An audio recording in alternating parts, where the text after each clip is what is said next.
こんにちは、MB サポートの管理人です。本日は、ドライフラワー作りに続き、リース作りに挑戦します。みんな応援してくれよな。時は2018年11月中旬。まあ、去年の話ですね。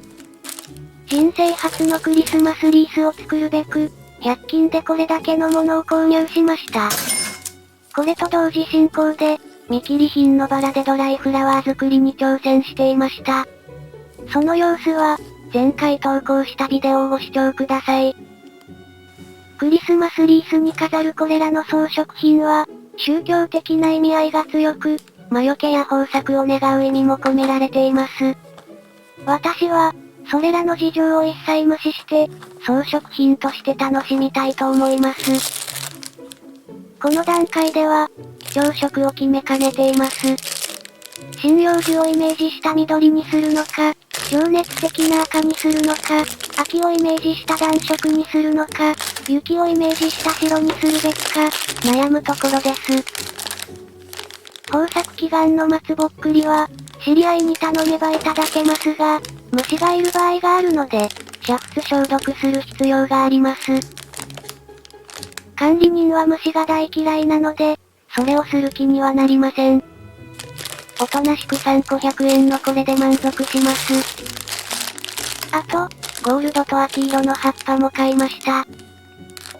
で、これらのものをグルーガンで、同じく100均で購入した土台の輪っかにつけていけば、自分なりのリースが完成するわけです。でもですね、買ってから申し訳ありませんが、なんかこう、それだと虚しい気がしてきました。まあ、市販されているリースの仕入れ値を知る機会があったので、複雑な心境なのかもしれません。あとやっぱり、作るってこういうことなのかみたいな疑問も湧いてきました。そんなにつまらない日々が続いたある日、チェーン店の家具屋さんで、売れ残って埃をかぶっているポプリを見つけました。暖色系、オレンジからイメージしたのはかぼちゃ、つまり、ハロウィンのリースに使えるかなと思いました。これだけ入って、バーゲンで税込み400円以下で購入できました。100均で購入したリースの土台に、ポプリをグルーガンでくっつければ、綺麗に仕上がるのでは？ということで、頭の中でリース作りは完了していました。これとこれね。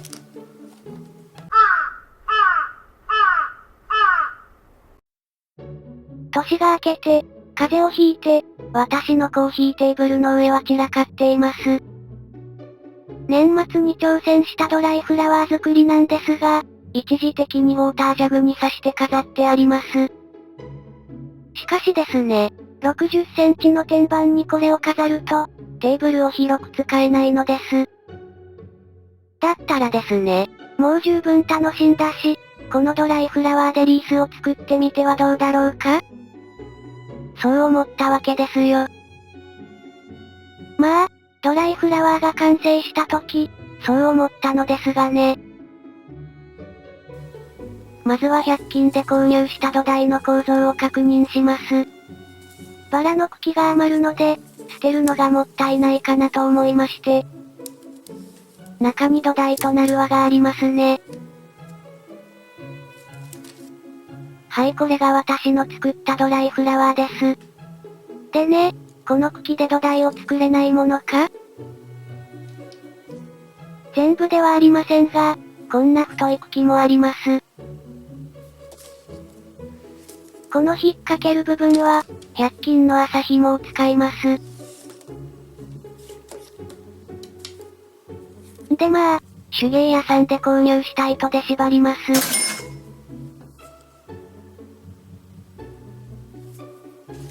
土台を作るのに、どれくらいの長さが必要なのか計測してみましょう。このメジャー、イタリアかフランスのお土産で恩師からいただいた大切なものです。もう何十年も使っています。どうかな？ 74 センチってとこだね。じゃあ今度は、バラの花1本あたりの茎の長さは？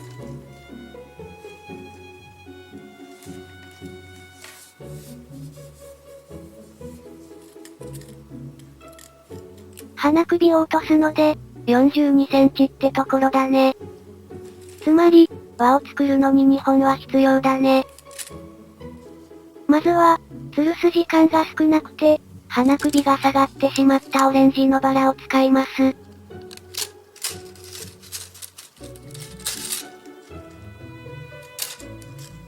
まあ、リースにするならば、花首が下がっていても問題ありませんね。よいしょ。実は昨年末、私はこの行為ができませんでした。チャールズ・ディケンズのニト物語を読んでいて、どうもこの行為がギロティーヌを連想するからです。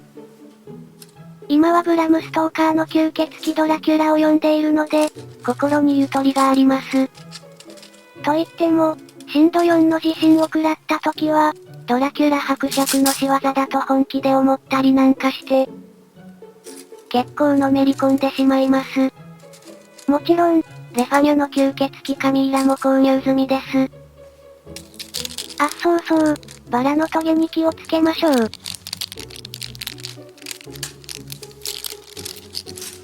それでは、バラの茎をしならせて、円を作りましょう。すまん声が出ちゃったよ。そりゃそうだよね。ドライフラワーは乾燥しているわけで、曲げようとすれば折れるよね。では、ゆっくり曲げればどうなるのかな？葉は簡単に取れるんだね。これも後で使います。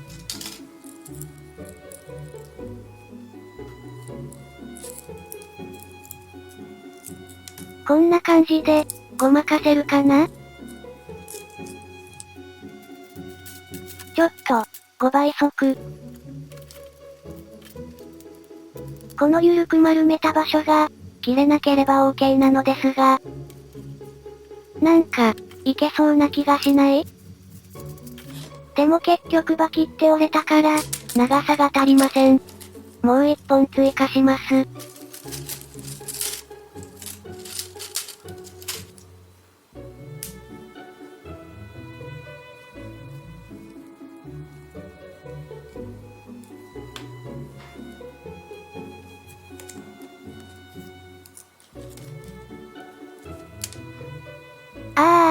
やっぱり切れちゃうね。なんとかして茎と茎を絡ませたい。私の考えが甘かったです。いつものことだろう。こうなったら、こまめに糸で湯わいてしまおう。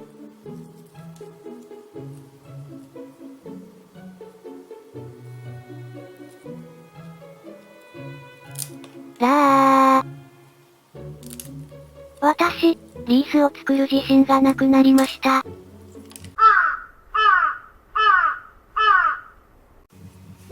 ついに2本の茎を結ぶことができました。予想以上に折れて切れてしまいました。もう少し粘ってみるかな？結ぶのが大変な割に、バキバキ折れて切れます。やり方を変更するしかなさそうです。とりあえず、残りの茎の本数を数えます。バラは全部で22本あり、そのうち5本は一輪挿しで飾ります。すでに8本ぐらいの茎をダメにしたので、もう1本も無駄にできません。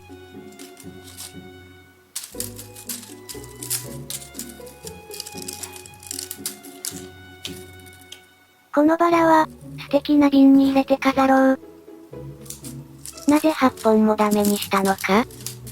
実は、編集でカットしましたが、グルーガンで茎をガチガチに固めて土台作りを試みました。でも、曲げようとするとすぐに折れるので、汚くなってしまいました。昨晩はベッドに入り、枕を濡らしましたよ。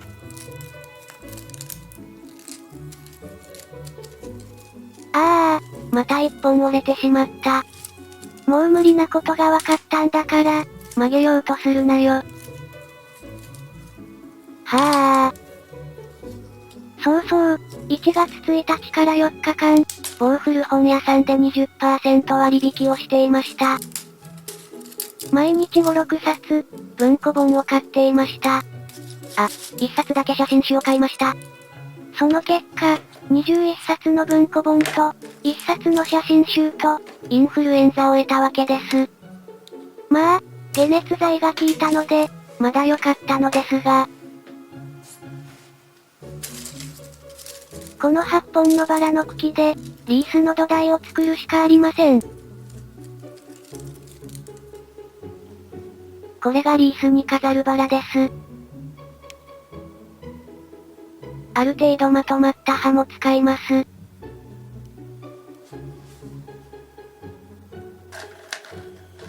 熱湯をかけます。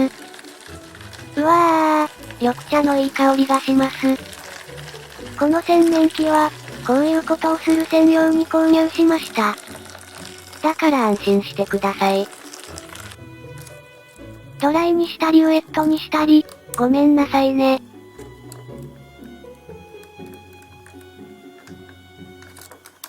おかしいな。パスタなら、とっくにしなっとなるのにな。熱湯にしたので、熱くて手を突っ込めません。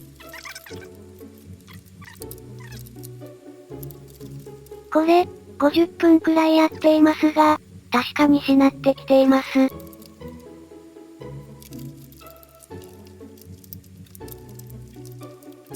これくらいになったら、糸で縛ります。折れて切れたりしないので、そんなに難しい作業ではありません。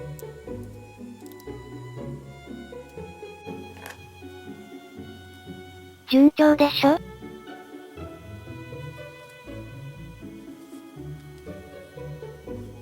ほら、しなるでしょ？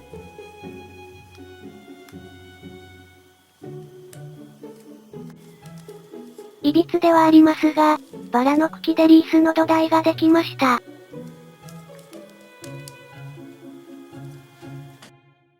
よくわかりませんが、2時間くらい、お湯に浸しました。それから、当初の予定では、麻紐をつけるはずでしたが、ドライフラワー作りで使った、100均のハンガークリップを使うことにしました。そしたら、丸1日乾かします。湿度が低い季節なので、すぐに乾くでしょう。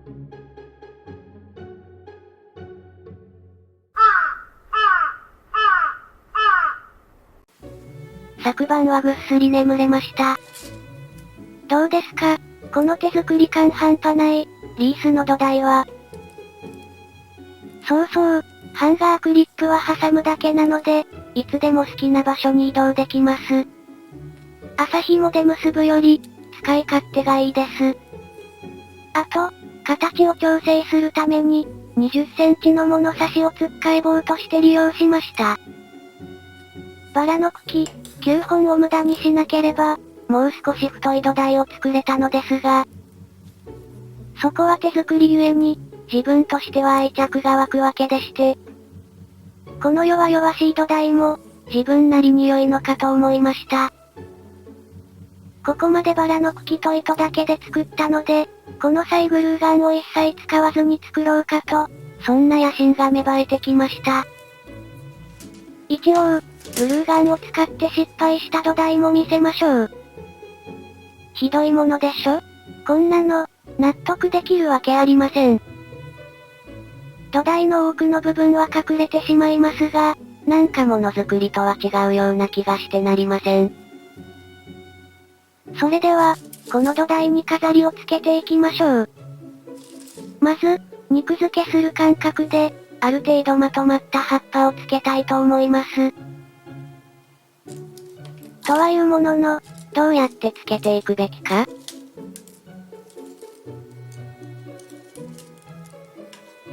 バラの茎と茎の隙間に通してみる。縫い針を使う必要があるのかわかりませんが、一応、縫い針にミシン糸を通してみます。茎に刺すことはせず、結います。縫い針があった方が、最後に結ぶ作業が楽になります。人差し指と親指で糸の端を押さえ、人差し指に巻きつけます。糸を絡ませつつ親指をスライドさせ引っ張れば、玉結びの完成です。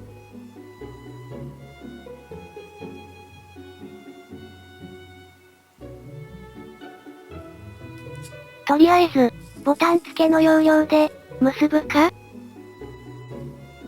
こんな感じでいいかな？こんな感じでブランブランします。そしたら、これを土台に結んでいきます。要領が悪くてごめんね。いかんせん、グルーガンで留めるはずだったので、作業に戸惑っています。ここから約1時間の作業を、倍速でお楽しみください。ちなみに、どこに何を配置するかを、全く考えていません。とにかく、細い土台を隠すために、歯で埋め尽くすつもりです。ちなみに、カポティのティファニーで朝食を読み始めました。原作より映画の方がいいという状況は、往々にしてないのかもしれません。ドライフラワーもそうですが、私は作っている過程が大好きです。この散らかったコーヒーテーブルの上も大好きです。でも、常に同じように散らかっているのは嫌いです。作業が済んだら片付けて、また新しい作業で散らかします。ドライフラワーでリースを作る作業は、思ったより散らかり、天板が汚れてしまいます。カッティングボードやトレイを使うと、掃除が簡単で、天板を傷つけずに済みます。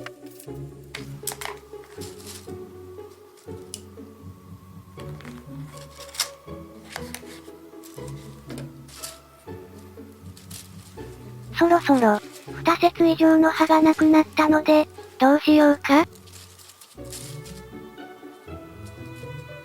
土台はまだ半分、剥き出しのままです。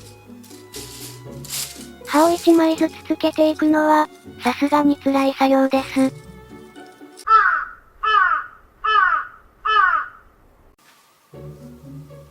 あ、そうだ。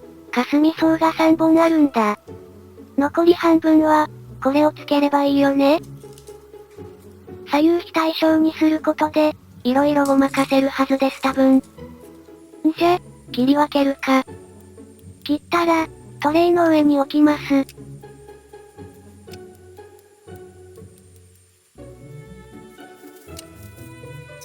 そうだピンクもあったんだ。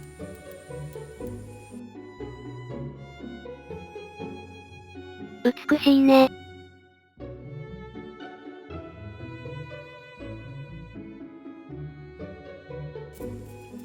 そしたら、霞層を1本ずつ糸で土台に結びます。土台に刃をつけ始めてから、すでに1時間経過しています。そうそう、話は変わりますが、生花を花瓶に飾ると、素敵な香りと美しいフォルムを楽しめますね。でもそれって、心とお金に余裕がないとできません。なぜって、生花の命は短いですからね。そこそこ品質の良い造花なら、香りこそありませんが、美しいフォルムを長い間楽しめます。懐が許すのであれば、プリザーブドフラワーもいいですね。楽しめる期間が生花は短すぎる、造花は長すぎる、そこで目をつけたのがドライフラワーなのです。100均で買い集めた飾りをグルーガンで接着すれば、素敵なリースが出来上がります。多分、私も後で作ると思います。材料買っちゃったからね。でもそれは、1年後でも5年後でも、保管状況が良ければ10年後でも、同じ形を維持できるでしょう。今私が作っているドライフラワーのリースは、半年後には色が変わっているかもしれませんし、1年後には枯れ果て、形をとどめないかもしれません。でも、それがいいんですよ。短すぎず、長すぎず。霞草も使い果たしました。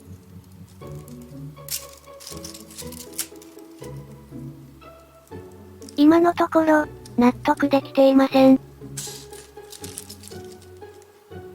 こっちは裏ね。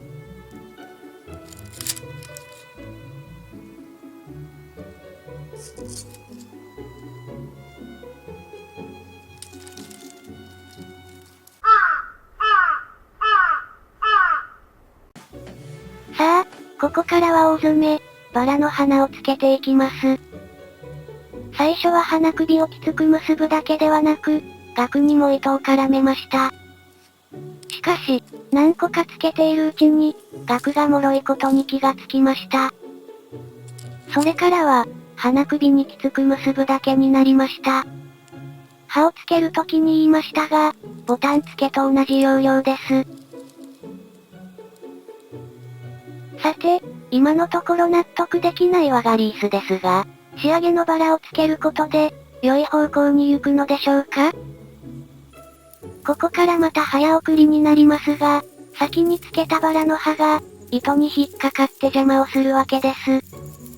バラは全部で17個あり、ああでもないこうでもないと、途中飽きたりなんかして、2時間ほど悪戦苦闘しました。この作業は、グルーガンを使えば30分くらいで終わると思われます。この作業は、センスを問われるところです。私は、隙間を埋めるように、バラを配置しました。ドライフラワーは当然、枯れしぼむわけで、結んだところが緩み、いずれはバラバラになるかもしれません。あ、バラゆえに、バラバラになるみたいな。でもね、そしたらまた結べばいいじゃない？それくらい、ゆるい考え方で作業しています。グルーガンで作業する場合は、リースを裏に向けることはないと思いますが、糸で縛る場合は、毎回裏返して作業します。そのせいか、早霞草の花がポロポロ落ちてしまいます。なんかごめんね。でまあ、話すことがなくなったので、編集中の話で恐縮ですが、テッド・リカーディのシャーロック・ホームズの東洋の冒険を今読んでいます。これもインフルエンザと引き換えに手に入れた文庫本ですが、久しぶりにホームズのパスティッシュを読めて満足しています。私は、大空白時代のパスティッシュ派苦手ですが、事件簿になっていて楽しめます。未読の本は残り6冊です。私は未読本が5冊を切るとそわそわします。そしたらまた、108円の本を求めて、あそこへ行きます。今度はちゃんと、マスクして行くからね。いよいよ最後に一番好きなバラを飾ります。長い作業でしたが、楽しかったのも事実です。トレイにあったバラの花がなくなっているでしょ？それでは、私の人生初となるリースをご覧ください。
いかん、喋るの忘れてた。